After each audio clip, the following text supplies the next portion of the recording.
युवराज ने उस ड्रग वाले शीशी को चंदन को दे दिया था कि वह उसकी जांच करवाए कि इस पूरे मुंबई शहर में ऐसा ड्रग कौन बेचता है और कौन इस ड्रग को बनाता है और इस ड्रग को किसने किससे लिया था।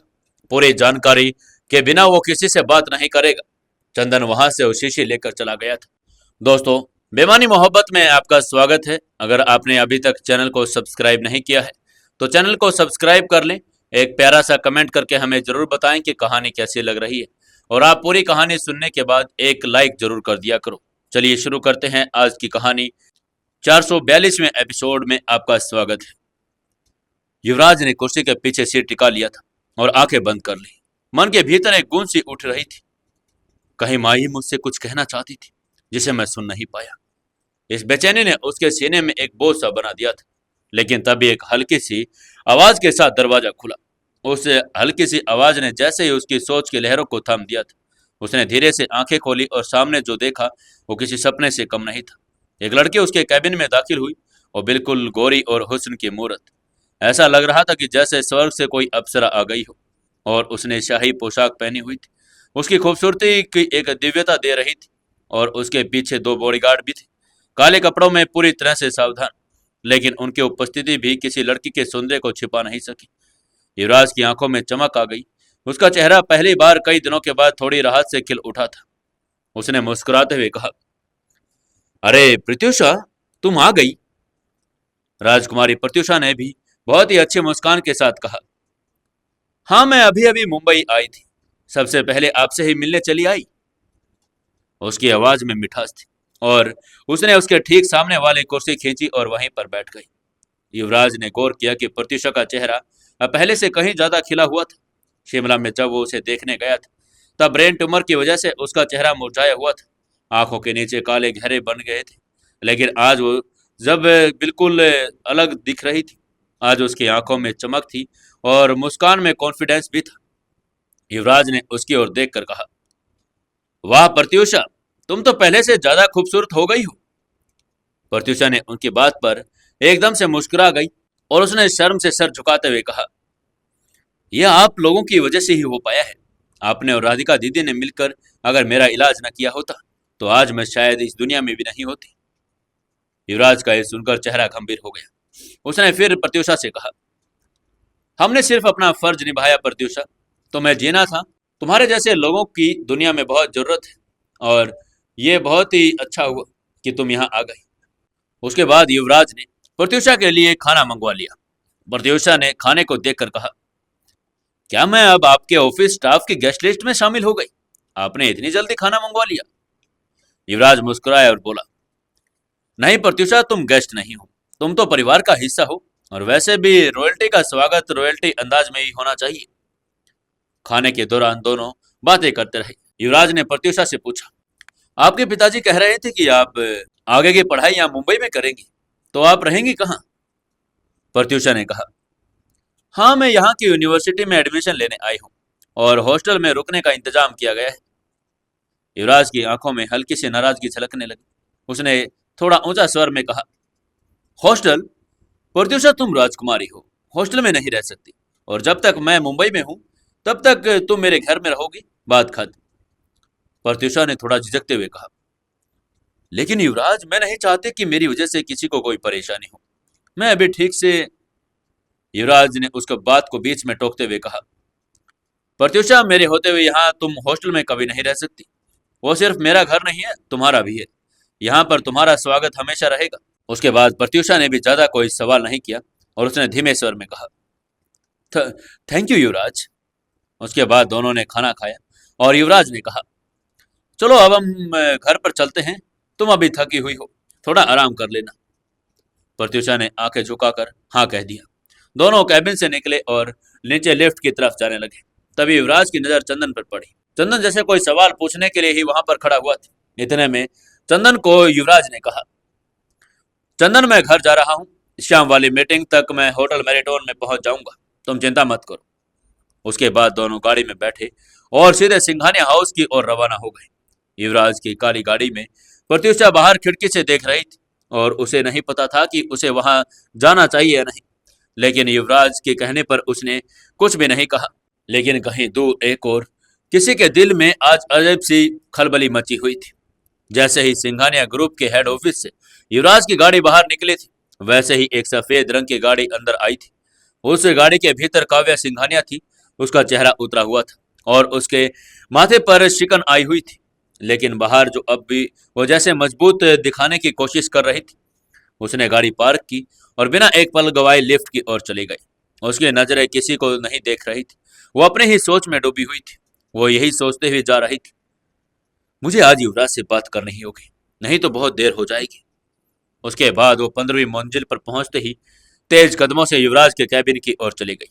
जैसे ही उसने दरवाजा खोला, अंदर कोई भी नहीं था। उसने पहले तो इधर उधर देखा, फिर धीमे से आवाज भी दी, युवराज, युवराज, कहाँ हो तुम? लेकिन वहां से किसी की आवाज नहीं आई।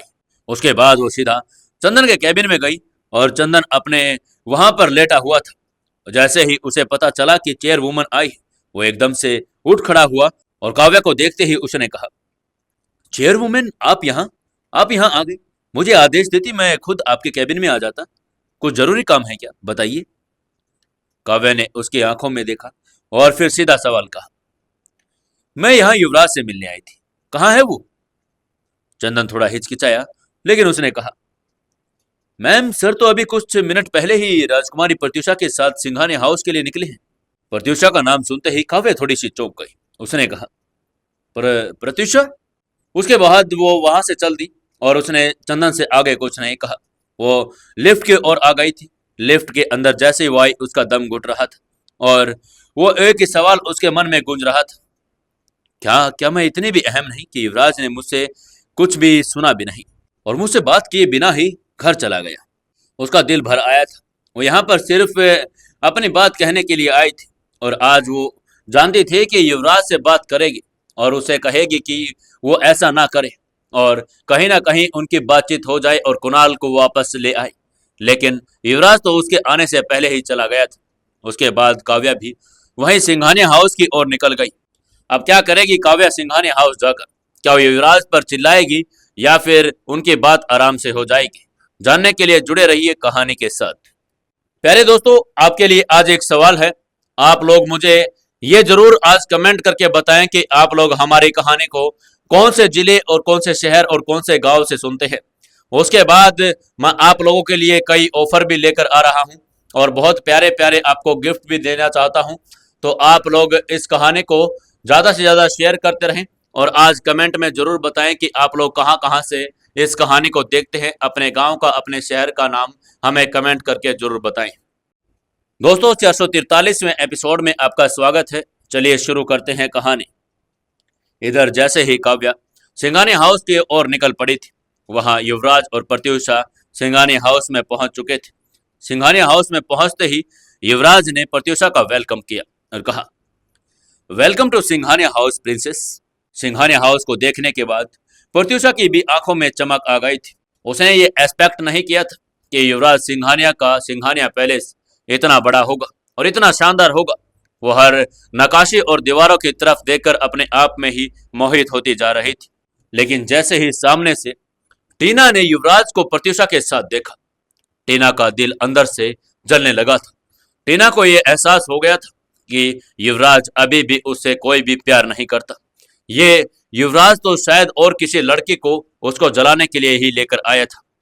वो अपने मन ही मन सोच रही थी, मैं तो युवराज को अपनी बहन के साथ भी नहीं देख पाई थी और ये आज और किसी लड़की के साथ आ गए हैं। इधर सिंधु और राशि भी जो वहीं पर खड़ी थी, वो दौड़कर आई और प्रत्युषा से लिपट गई। उनकी आंखों में सच्ची खुशी थी। वो उनसे शिमला में मिली थी और उनके संघर्ष का साथी बन चुकी थी। उन्हें तो पता था कि प्रत्युषा इतनी बड़ी बीमारी से लड़कर आई है। उन्होंने आते ही कहा, राजकुमारी जी, आप तो बिल्कुल पहले जैसी नहीं रही, आप तो बिल्कुल परी लग रही हैं। राशि ने भी हंसते हुए कहा, लगता है शिमला की ठंड और राधिका दीदी का इलाज ने आपकी चमत्कारी को रूप से ठीक कर दिया है। उसके बाद तीनों हंसने लगे। फिर युवराज ने प्रत्युषा का हाथ पकड़ा और उसे अंदर लेकर जाना शुरू कर दिया। उसने कहा, चलो मैं तुम्हें तुम्हारा कमरा दिखाता हूँ।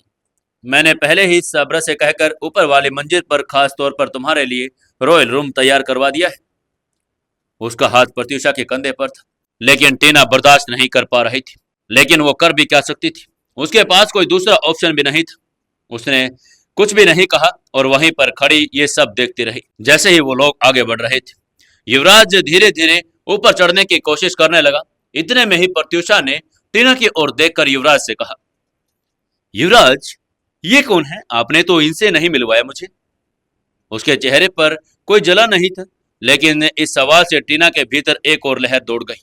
वो अभी तक यह अनजान थी कि क्या पता युवराज ने उसको बताया होगा कि टीना ही तो उसकी पत्नी है, लेकिन युवराज ने उसे यह भी बताना सही नहीं समझा।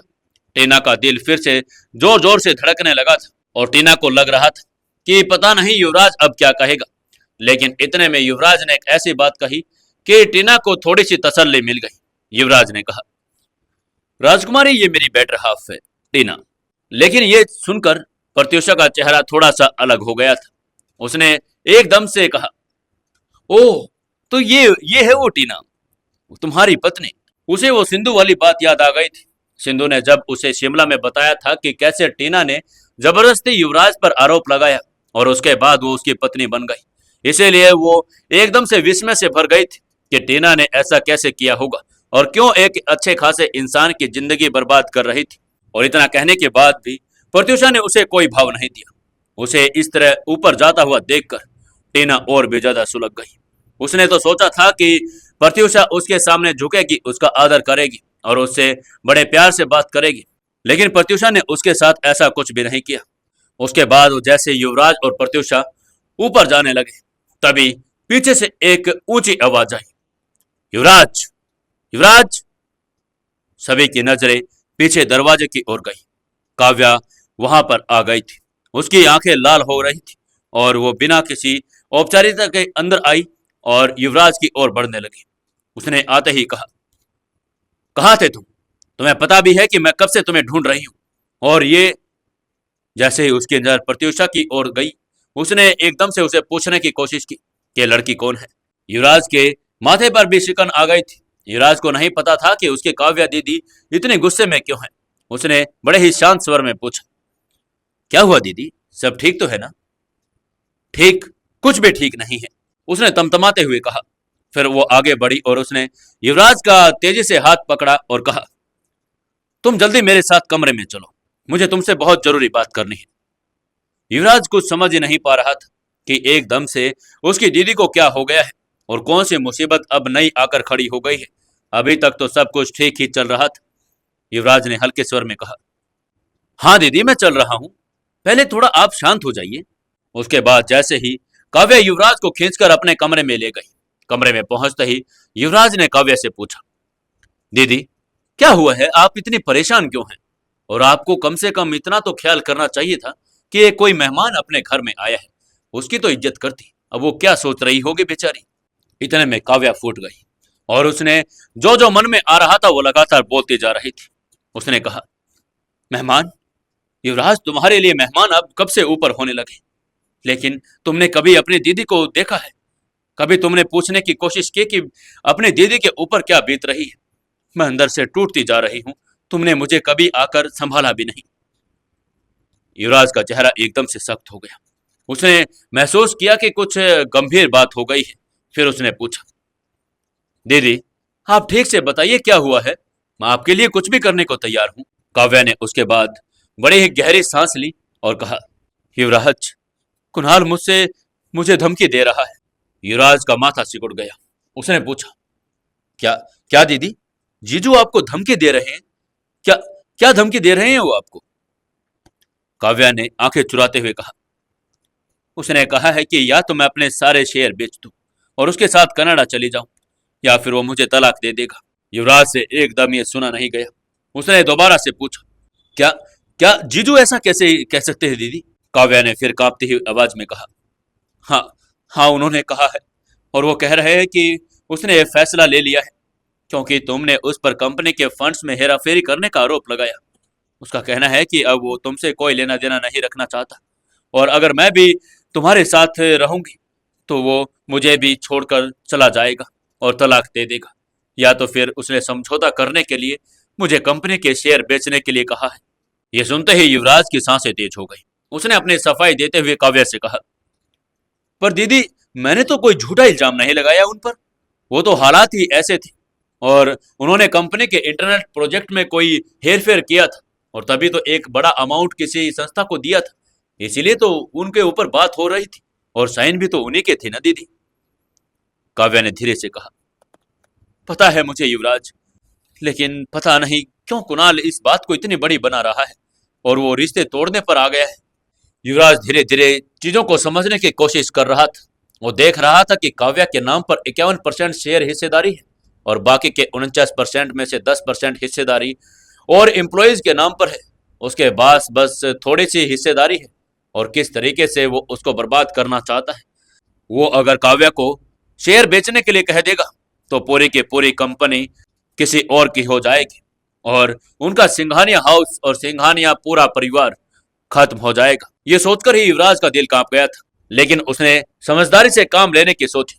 उसने काव्या से कहा, दीदी, अगर कुणाल जीजू को मुझसे तकलीफ है तो मैं उनसे माफी मांग लूंगा, उनसे बात करूंगा, मैं उनकी नजरों में फिर से भरोसा जीत लूंगा।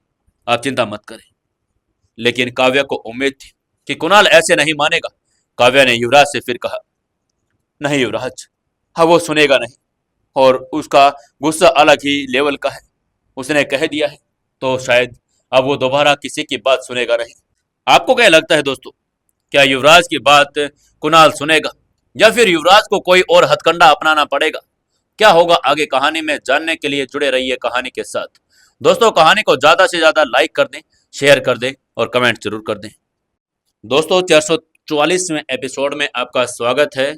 चलिए शुरू करते हैं कहानी। काव्या ने जैसे ही युवराज को कहा कि अब कुणाल नहीं मानेगा, लेकिन युवराज ने अपने आप को संभाला और फिर कहा, कोई बात नहीं दीदी, आप चिंता मत कीजिए, मैं कुछ करता हूँ। उसके शब्दों में भरोसा था। वो अपनी सोच में उलझा हुआ था कि अचानक उसका फोन बजने लगा। उसने जेब से फोन निकाला और स्क्रीन पर देखा, चंदन का कॉल आ रहा था। जैसे ही उसने फोन उठाया, चंदन ने कहा, सर आपने जो ड्रग के बारे में पता करने को कहा था उसका पता चल गया है। युवराज की आंखों में चमक आ गई। उसने पूछा, क्या क्या पता चला चंदन? चंदन ने कहा, सर वो ड्रग जो हरे रंग की शीशी में था वो मुंबई में सिर्फ सिराज नाम का एक ड्रग डीलर सप्लाई करता है। ये बहुत ही खतरनाक और अलग तरीके का ड्रग है जो आम बाजार में नहीं मिलता। मैं उसकी शाम के लिए एक मीटिंग फिक्स कर चुका हूँ। मैंने उससे कहा है कि हमें ज्यादा ड्रग चाहिए। बहुत अच्छा किया चंदन तुमने।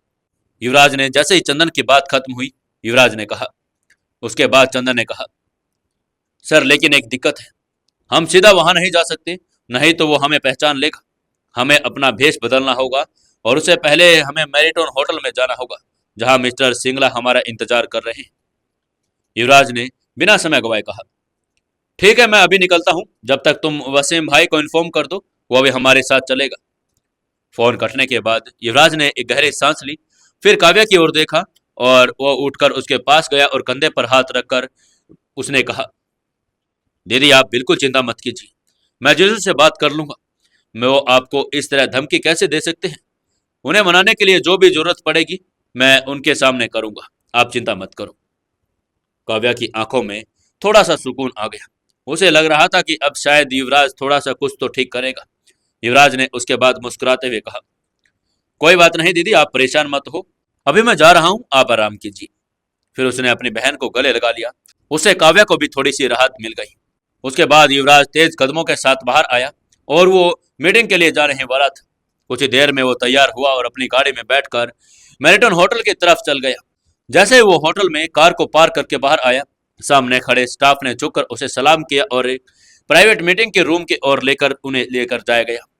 कमरे का वातावरण बहुत ही अलग था और सामने जो मिस्टर सिंगला थे वो बैठे हुए थे। युवराज के पहुंचते ही वो एकदम से खड़े हुए और उन्होंने युवराज से हाथ मिला लिया।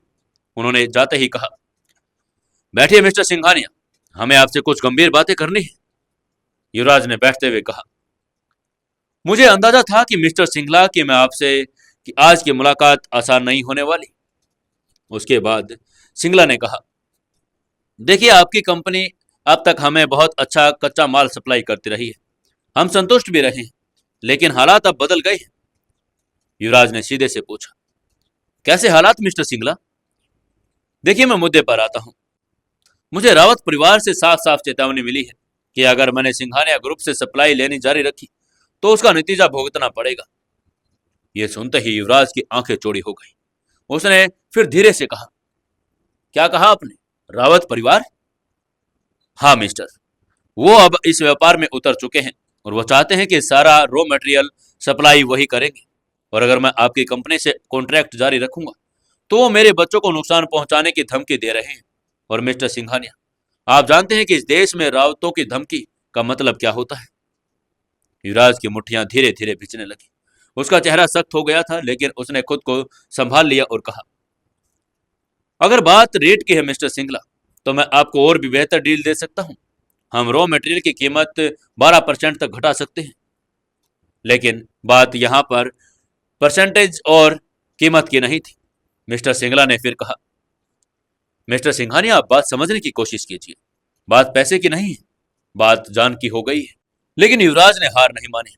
युवराज ने फिर कहना शुरू किया, मिस्टर सिंघला, मैं समझता हूं कि आपकी स्थिति कैसी है, लेकिन क्या आप अपने व्यापार, अपने आत्मसम्मान को और अपने वर्षों के रिश्ते को इस तरह डर के सामने झुका देंगे? क्या आप इतने कमजोर हो चुके हैं कि रावतों की धमकी के आगे घुटने टेक दें? सिंगला को कुछ समझ नहीं आ रहा था कि वो क्या कहे, लेकिन फिर उन्होंने चुप्पी तोड़ी और बोले, मिस्टर सिंघानिया, बात ये नहीं है, लेकिन हर इंसान का एक कमजोर बिंदु होता है। ये मेरा परिवार ही ऐसा है जो जिसके ऊपर मैं रिस्क नहीं ले सकता। युवराज ने लंबी सांस ली और उसे यकीन हो गया था कि रावत परिवार के आगे अब वो कुछ भी नहीं कर सकता है। और रावत परिवार ने अगर बोल दिया कि उसके कंपनी के साथ कॉन्ट्रैक्ट नहीं करना है, तो पूरे हिंदुस्तान में किसी की भी हिम्मत नहीं कि वो उसकी कंपनी के साथ कॉन्ट्रैक्ट रखे। उसने मिस्टर सिंगला की आंखों में देखा और फिर कहा, ठीक है मिस्टर सिंगला, मैं आपकी स्थिति को समझता हूं, लेकिन मेरी एक सलाह मानिए। रावतों से कोई भी रिश्ता आपको एक दिन भारी पड़ेगा। वो सिर्फ इस्तेमाल करते हैं और फेंक देते हैं, रिश्तों को निभाते नहीं है। मिस्टर सिंगला ने नजरें झुका ली और कहा, शायद आप सही कह रहे होंगे मिस्टर सिंघानिया, लेकिन इस वक्त मेरे पास और कोई विकल्प नहीं है।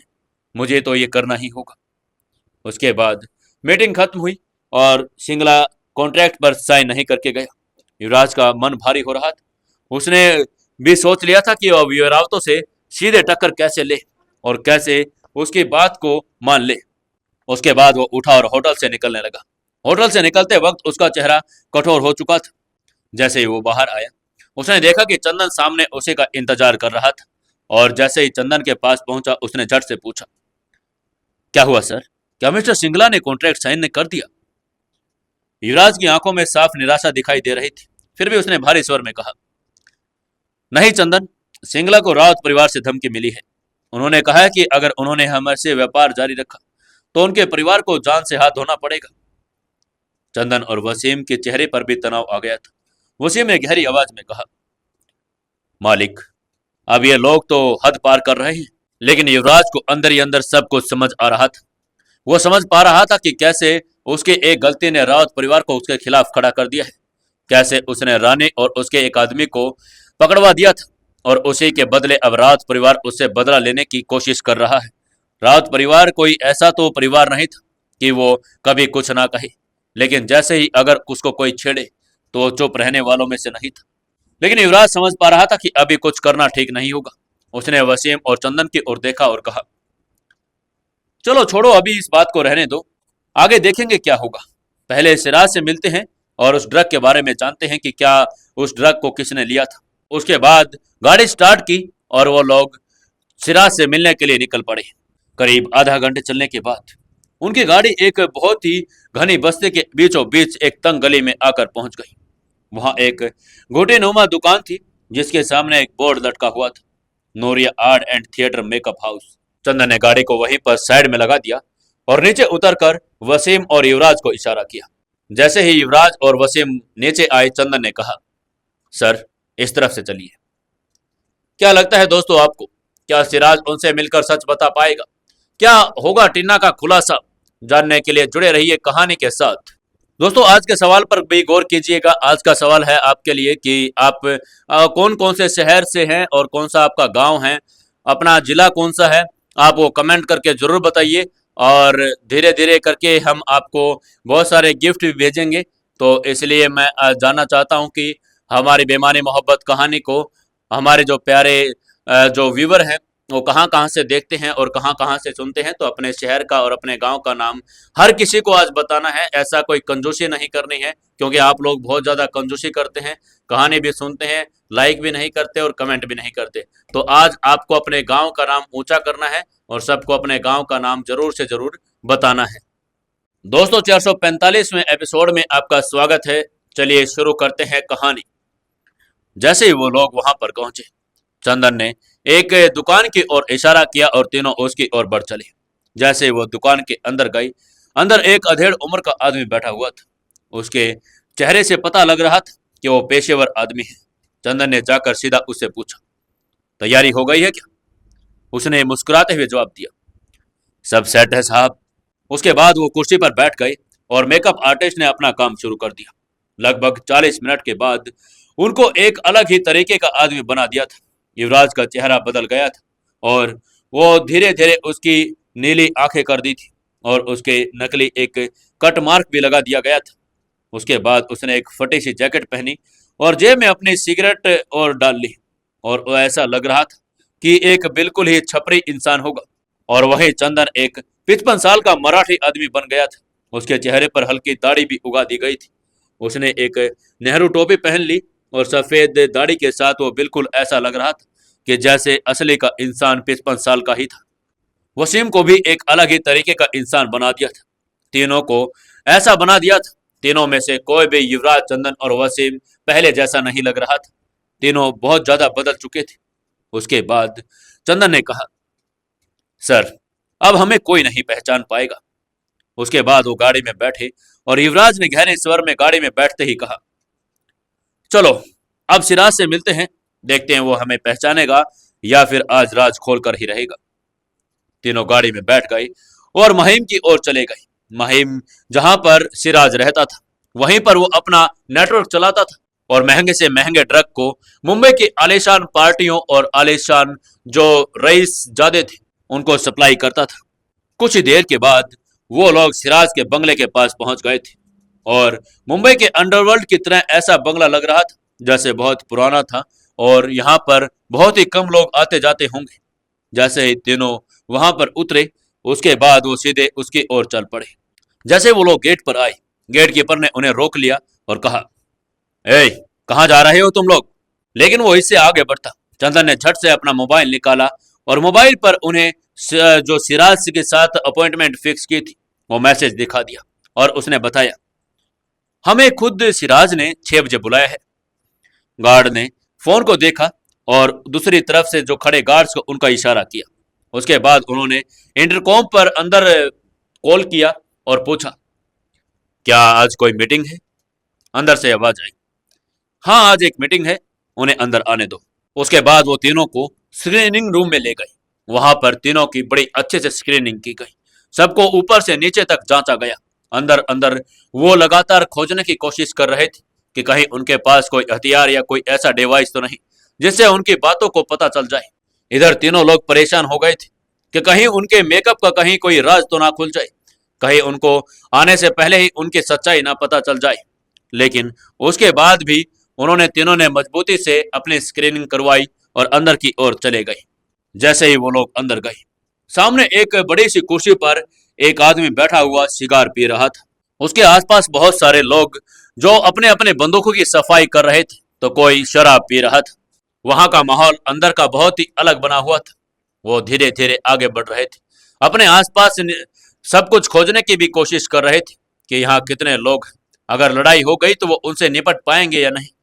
जैसे ही वो लोग धीरे धीरे करके सिराज के सामने पहुंचे, सिराज ने उन्हें उंगली से बैठने का इशारा किया और जैसे ही वो लोग बैठे, सिराज ने कहा, तो तुम लोग हो वो जो माल लेना चाहते हो? सामने बैठे युवराज ने बड़े ही कॉन्फिडेंस भरी आवाज में कहा, जी, हमें कुछ क्वालिटी माल चाहिए सर, हमें बहुत बड़ी मात्रा में। वो आगे बोलता उससे पहले ही सिराज ने उसकी बात को बीच में काट दिया और कहा, क्या बहुत बड़ी मात्रा में? उसके बाद उसने बड़े ही गहरी नजरों से तीनों की तरफ देखा और जोर सा ठहाका लगाया। तुम्हें बहुत बड़ा माल चाहिए और वो भी क्वालिटी वाला। पहले यह बताओ कि तुम कौन से गैंग से हो। पहली बार देख रहा हूं मैं तुम लोगों को। वो पहचानने की कोशिश कर रहा था कि आज तक ऐसे कोई भी 3 लोग उसके पास नहीं आए थे जिनको उसने ड्रग दिया हो, या फिर कहीं उनका कोई अता पता भी नहीं था। सिराज अपना काम बहुत समझदारी से करता था। वो कभी भी ऐसे आम आदमी को कोई ड्रग सप्लाई नहीं करता था, और ना ही वो बिना जानबूझ के आज वो इस हालात में क्यों फंसेगा। इसलिए वो हमेशा अपने आप को बड़ा सेफ रखता था। कभी भी किसी से ऐसे कोई डील नहीं करता था बिना उनकी जानकारी लिए। जैसे ही तीनों ने ये सुना, उन्होंने भी समझ नहीं आया कि वो किस गैंग का नाम ले। लेकिन युवराज ने गहरी सांस ली और कहा, हम बाहर के लोग हैं, मगर मुंबई में अब पैर जमाना चाहते हैं और तुम्हारी तरह भरोसेमंद सप्लायर चाहिए। सुना है तुमसे अच्छा इस शहर में कोई है नहीं। सिराज का शक गहरा होता जा रहा था। वो समझ नहीं पा रहा था कि ये लोग एकदम से ऐसे कैसे आ गए और इतना बड़ा माल इनको क्यों चाहिए। फिर भी उसने अपना दिमाग इतना नहीं लगाया और ज्यादा नहीं सोचा। लेकिन वो ड्रग देने से पहले एक बार हमेशा की तरह कंफर्म करना चाहता था कि ये लोग असली है नहीं। उसने कहा, ठीक है, लेकिन पहले मैं तुम्हारा टेस्ट लूंगा। अगर तुम पास हो गए तो अगला सौदा होगा, वरना तुम अंजाम तो जानते हो। युवराज, चंदन और वसीम तीनों ने एक दूसरे की तरफ देखा, फिर एक साथ सिर हिला दिया। युवराज जानता था कि यह काम आसान तो नहीं होगा, लेकिन अगर उनको सच्चाई का पता करना है तो उनको यह काम तो करना ही होगा। उसके बाद उसने उन तीनों के कई टेस्ट लिए और जब उसे लगा कि ये सब लोग सही में कामयाब हो सकते हैं तो उसने एक छोटा सा पैकेट उनकी तरफ बढ़ाया और कहा, ये लो, सबसे पहले तुम ये सप्लाई करके दिखाओ। अगर तुमने इसे अच्छे से सप्लाई कर दिया तो आगे का सौदा तय करेंगे। युवराज ने उस पैकेट की तरफ देखा और हंसकर बोला, अरे अरे सिराज भाई, ये तो मेरा बंटर ही कर देगा। युवराज ने पहले पैकेट की तरफ देखा और फिर वसीम की तरफ देखा। वसीम ने वो पैकेट ले लिया। पैकेट छोटा था, लेकिन उसमें बहुत ज्यादा रुपए की कोकीन थी। सिराज ने डिलीवरी का नाम और लोकेशन दी। उसने वसीम को 7 शब्दों में कहा, देखो, अगर पुलिस या किसी भी अनजान की नजर पड़ गई तो ठीक नहीं होगा। तुम्हें अपने आप को सबसे बचाना होगा। वसीम ने कहा, जी आप चिंता मत कीजिए, मैं कर लूंगा। उसके बाद उसने बैग उठाया, टोपी लगाई और निकल पड़ा। महीम की गलियों से होता हुआ वो ऑटो में बैठा। वो अपने रास्ते पर लगातार निगरानी करता हुआ जा रहा था, लेकिन जैसे ही वो आगे बढ़ता जा रहा था, आगे पुलिस की चेकिंग लगी हुई थी। उसने देखा कि पुलिस हर आदमी को और हर गाड़ी को चेक करती जा रही है। उसने ऑटो रुकवाया और तंग गलियों से होता हुआ पैदल ही अपने मिशन की ओर चल पड़ा।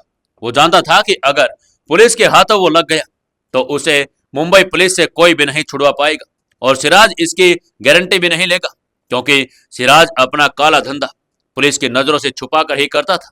उसके बाद वो चेकिंग से आगे निकल गया।